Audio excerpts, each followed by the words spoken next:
Okay, I'm back. I've been back for over a week. I'm very, very bruised. I fell off just outside Budapest.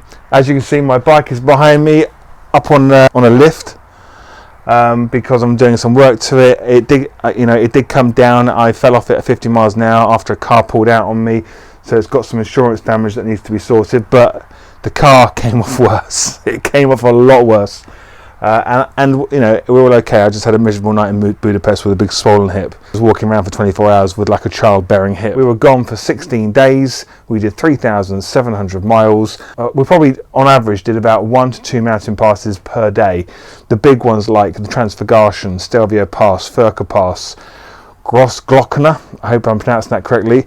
That's my favourite. You know, I thought the Transfargarrasan, that was going to be it. It's going to be the epitome of all mountain passes. But for me, Großglockner is just beautiful. You've got to pay to go on it.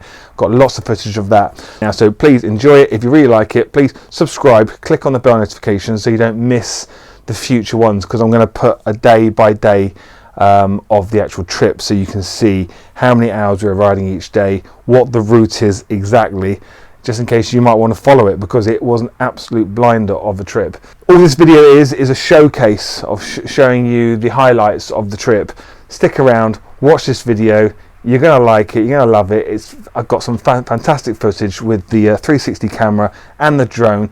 And more importantly, watch how easy it is to take a drone on a road trip with you. It's so simple. You'll see me riding up, well, watch. Just watch this. Hello. Are we hooked up? I can't hear you. Like, since when do you get car speeding fines of £850? And it's not like I was doing massively over the speed limit.